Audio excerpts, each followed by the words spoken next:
Hello everybody and welcome to our new series. This is the Mojo Book Nook.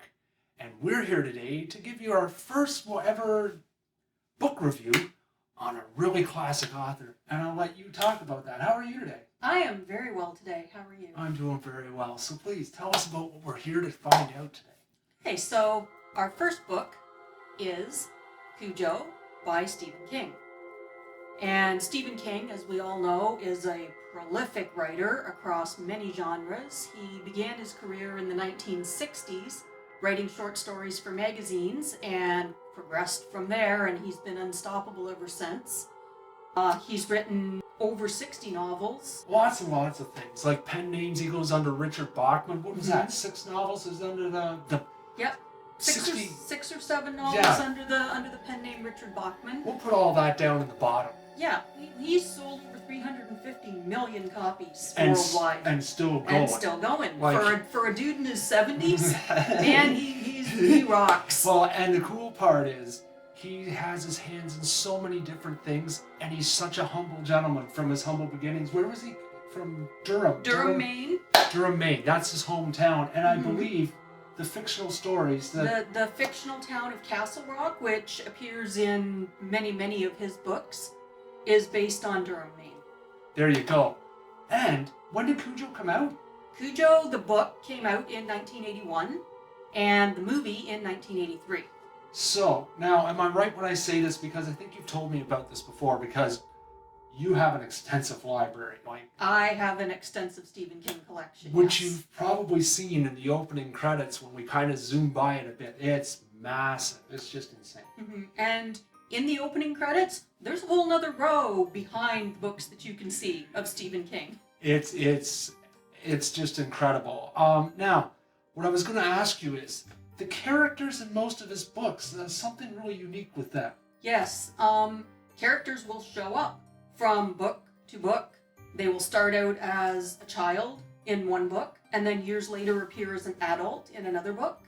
For example, we talk about The Shining, and little Danny in The Shining, and now Dr. Sleep, am I correct? Yes. So Danny returns as an adult in Dr. Sleep.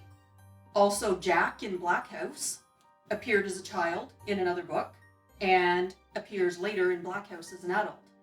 Now, the cool part about Stephen King is he doesn't only do horror books, he does everything. He does a lot of different things. But we're talking about Cujo, so let's get into Cujo right now. So the book itself, let's talk about that, Darlene. Well, Cujo is a happy, friendly family dog. He's a St. Bernard, obviously a large dog. Yes. And he chases a rabbit into a cave and is bitten on the nose by a rabid bat. Yes, I remember that. Remember that?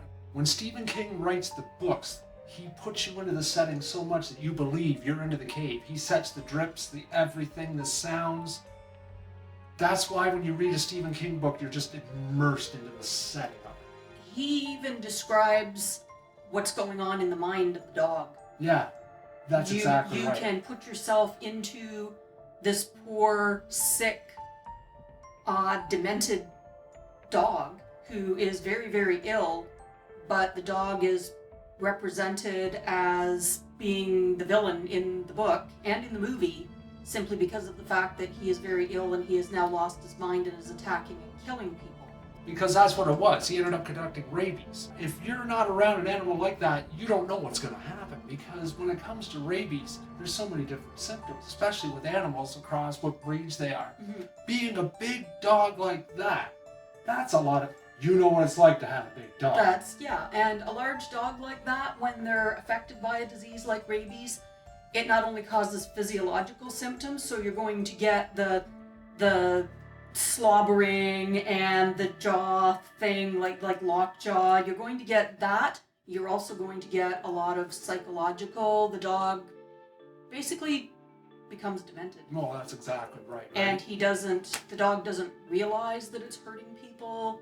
And in the book and in the movie, Cujo kills several people that would normally be his friends. Yeah, because once again, when you're not in your right mind, and you're in a condition where everything in your body is going on overload, you're not in your right mind. You're not seeing what other people are seeing. The cool part about the dog in this book is you're actually experiencing what the dog's thinking when it happens.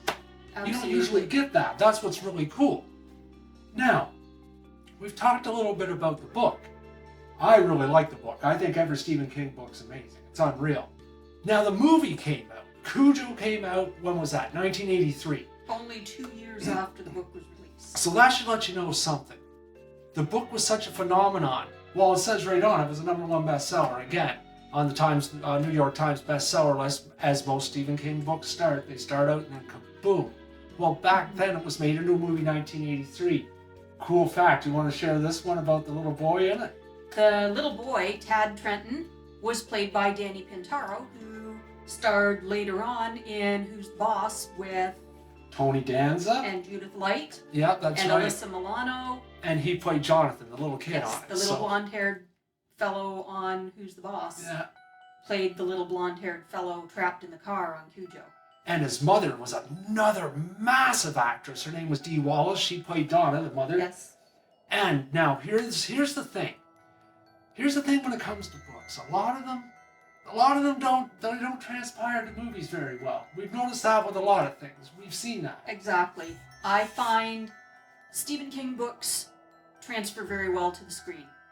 If you get a producer and a director that stay true to the books, stay true to the stories, you end up with a really good movie. Yeah, you do. And we'll talk about some of them on later shows too, like Green Mile, Shawshank Redemption. And personally, I enjoyed the movie Cujo. Well, see, I thought it was a load of shite myself because, no offense, I couldn't really buy into the whole thing. I understand it was a book. The book's much better. I like the book much better. The movie itself, the only thing I could really give it credit for was it was ahead of its time at its time. And with what they had to use for special effects, hey, they used a real dog. It wasn't CG. Yes. So I'll give them that. Yes. The dog trainer was amazing to have the dog do what he could do. So I give, you know what? Let's be smart here. I give all the credit to the dog and the dog trainer in that movie because that movie sucked. And that's just my opinion. And what do you feel about it? And I have to disagree with you. It wasn't a slasher flick. It wasn't a blood and gore type movie. It was the suspense. Well, yeah, that's true. They were trapped in a car in the sun in the summer for 3 days. Yeah. That would normally kill anyone. Well, yeah, actually, it did. It did kill Tad. Yeah.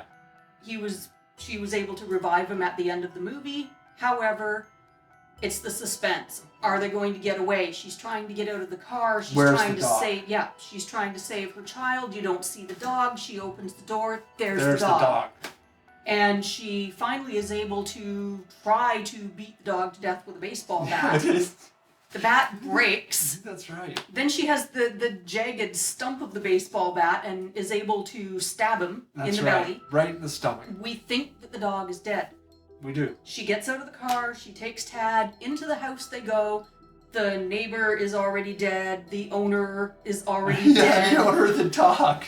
And she can't go anywhere. She can't drive away. They're trapped in the car, but the alternator is gone on the car, Yeah, exactly. so the car is dead, which is why she took the car there in the first place. They can't leave. They're trapped in the car. It's the suspense. Well, yeah, yeah. And finally, she ends up taking the gun from the dead sheriff, who has also been killed by the dog, Yeah. and shoots the dog. At the end, Cujo dies Now, at Donna's hands. Now, see, I give it a little bit of credit on that because the dog still doesn't die. Because if he's this much of a hard-ass dog, is the book, you really get. It gets more visceral. It gets more.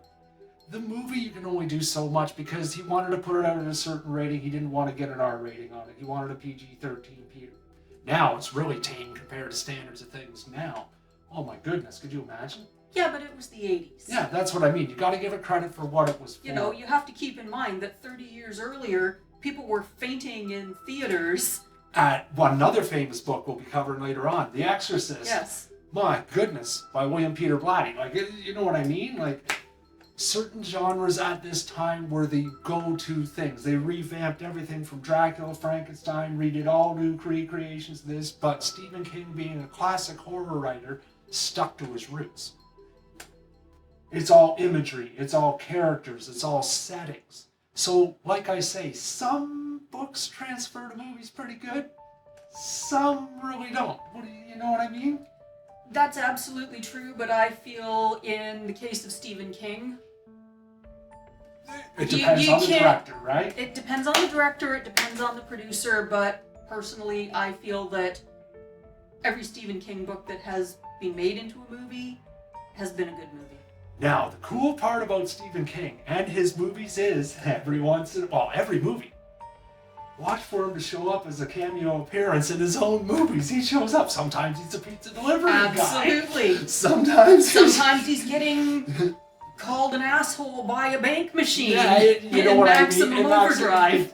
You've got to watch it because it's classic. He just plays it like a normal guy, and it's perfect. It's great. He just pops up and like Stan Lee. Yeah, exactly. You watch for the cameo in his movies. You watch for Stephen King every time to see what is he going to do this time. Absolutely. And he never lets you down. Just like with his writing, he never lets you down. Let's get into the rating system now. So how our rating system works here, go ahead and explain how the good rating system works. The good rating system is out of 5 black cats. Yes, 5 black cats. Now the bad rating system is out of 5 hairballs. So I give the book, Cujo, let's say 4 black cats. You know what? I'm going to agree with that because the book was amazing. I was going to say 4 black cats as well. It deserves it because it was early on in his career. It was a huge selling book. And obviously it was so good they made it into a movie. Mm-hmm. Okay, so let's talk about the rating for the movie. What do you think? I give the movie 3 black cats out of 5. Okay, explain to me why that.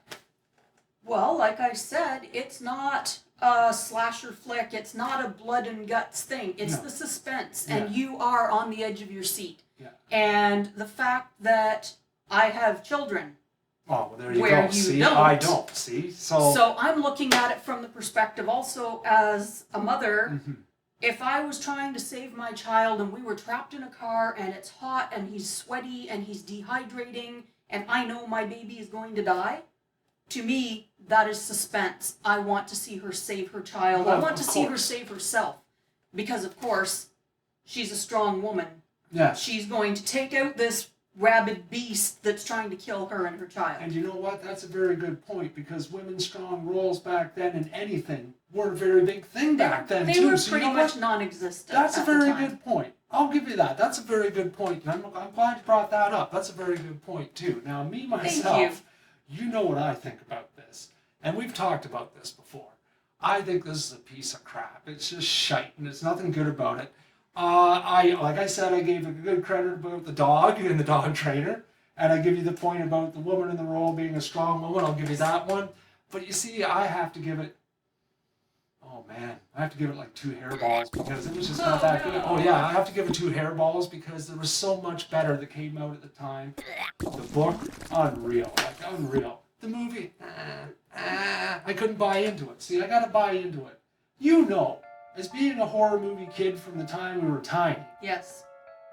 It takes a lot. But I like your look on it when you're getting invested into having a child and wanting to do that and the suspense of, is she going to get out? Is the dog going to get her? What happened now? Is the boy dead? Absolutely. And my perspective, being a woman, being a mother, my perspective is a little bit different than yours. Yeah, see, I want to go. That is it. And I like the suspense, and I like a good, strong female lead. Yeah. And like I said, that's just our opinions. It doesn't matter. So do us a favor. Please leave us a comment in the section in the below. Tell us what you think about it. And if you agree with our choices on how we rated our books. Because we want to know what you think. And also let us know if there's any other books you'd like to see us review that are not on our crazy bookshelf here. Leave them in the comments section below. So thanks very much for joining us. And thanks very much for doing that with me. Oh, you're very welcome. And have yourself a smiley, happy day. Bye for now.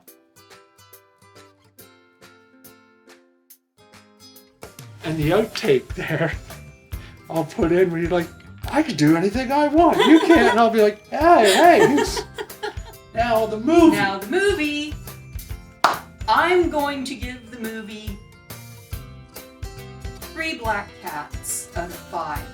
Because can if I want to. I can give the movie any reason, any rating. Okay, cut that. Sorry, I was thinking hairball. Sorry. So, let's start from. I can give the movie any rating that I choose. No, let's start. No, start from. Yeah, just cut that out. Yeah, we'll cut out the whole thing. Yeah. Well, we'll just start. Okay. Oh. And don't forget to subscribe. Yes, and hit that bell icon so that you know anytime a new video comes out.